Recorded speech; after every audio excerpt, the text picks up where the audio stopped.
Let's mic, देश का मिजाज, वेस्ट।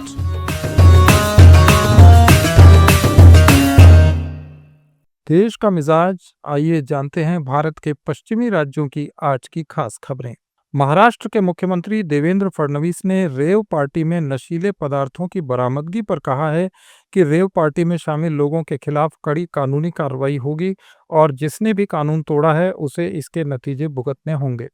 महाराष्ट्र में शरद पवार गुट की महिला प्रदेश अध्यक्ष रोहिणी खडसे के पति प्रांजल खेवलकर को पुणे में एक रेव पार्टी से गिरफ्तार किया गया था।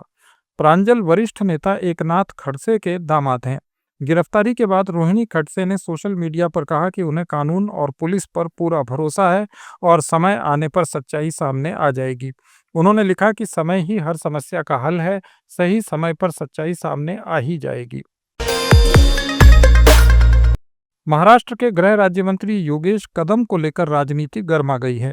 विपक्ष लगातार उनके इस्तीफे की मांग कर रहा है, लेकिन अब डिप्टी सीएम और शिवसेना प्रमुख एकनाथ शिंदे ने बड़ा बयान देकर विपक्ष को स्पष्ट संदेश दिया है। शिंदे ने कहा कि योगेश कदम एक मेहनती कार्यकर्ता हैं और सिर्फ आलोचना करके काम नहीं रोका जा सकता। उन्होंने इस्तीफे की मांग को गलत बताया और कहा कि अगर डाकू ही किसी और को चोर कहेगा तो ये कैसे चलेगा। शिंदे ने कहा कि योगेश कदम को चिंता करने की जरूरत नहीं है, पूरी शिवसेना और वे खुद उनके साथ खड़े हैं। लोकांचं एक आहे, हम किसी को छेड़ते नहीं, हमें जो छेड़ेगा उसको छोड़ते नहीं। आणि म्हणून आणि जे काँग्रेसच्या इशाऱ्यावर नाचतात त्यांनी डान्स बार बद्दल बोलावं। हा एवढा मोठा जोक आहे, विनोद आहे। आणि म्हणून मी आपल्याला एवढं सांगतो, योगेश काही चिंता करू नको, डिस्टर्ब होण्याचं कारण नाही, काम करायचं आहे। तुझ्या मागे भाईत आहे, पण अख्खी शिवसेना आणि हा एकनाथ शिंदे खंबीरपणे उभा आहे। उद्धव ठाकरे गुट के राज्यसभा सांसद संजय राउत ने दावा किया कि कुछ लोग प्रधानमंत्री नरेंद्र मोदी को रिटायर करना चाहते हैं। मुंबई में मीडिया से बातचीत में राउत ने कहा कि एक राजनीतिक रेस चल रही है जिसमें नेता एक दूसरे का पैर खींच रहे हैं। महाराष्ट्र के पालघर जिले के विरार इलाके में एक स्कूल के 53 साल के चौकीदार को 2 नाबालिग छात्रों के यौन शोषण के आरोप में गिरफ्तार किया गया है। ये मामला तब सामने आया जब स्कूल प्रबंधन ने पुलिस में इस बारे में शिकायत की।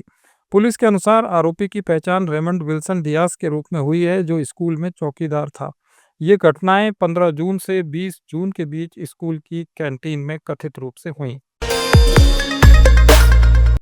गुजरात के वडोदरा जिले के मोक्षी गांव में डामर से भरे एक टैंकर को गर्म करने के दौरान अचानक उसमें विस्फोट हो गया, जिससे 3 लोगों की मृत्यु हो गई। ये घटना सावली तालुका के एक संयंत्र में हुई, जहां टैंकर से डामर निकालने के लिए उसे गर्म किया जा रहा था।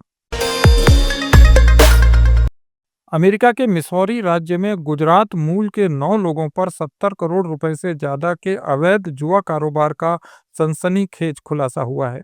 आरोप है कि ये सभी 6 स्थानों पर फैले स्किल गेम आर्केड्स की आड़ में इलेक्ट्रॉनिक जुआ चला रहे थे। अमेरिकी फेडरल ग्रैंड जूरी ने 14 मई को सील किए गए 72 आरोपों वाले अभियोग में इस रैकेट का पर्दाफाश किया। गुजरात की शासन व्यवस्था को टेक्नोलॉजी से संचालित करने और जनता के हित में बनाने के लिए मुख्यमंत्री भूपेंद्र पटेल ने AI 2025-2030 एक्शन प्लान को मंजूरी दी है। इसका मकसद AI के जरिए सेवा वितरण योजनाओं के लाभ और निर्णय प्रक्रिया को तेज और असरदार बनाना है। मुख्यमंत्री ने विकसित गुजरात 2047 के लक्ष्य के तहत नवंबर 2024 में सोमनाथ में आयोजित वार्षिक चिंतन शिविर में सभी विभागों को AI के प्रभावी उपयोग के निर्देश दिए थे।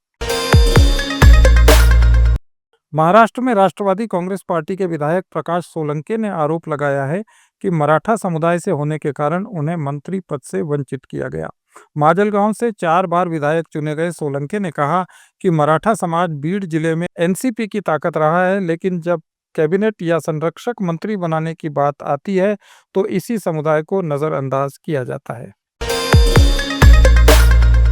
ये थे भारत के पश्चिमी राज्यों के आज के प्रमुख समाचार। अपडेट्स के लिए आप सुन रहे थे let's mic more than radio. Follow कीजिए हमें हमारे सोशल मीडिया प्लेटफॉर्म्स पर।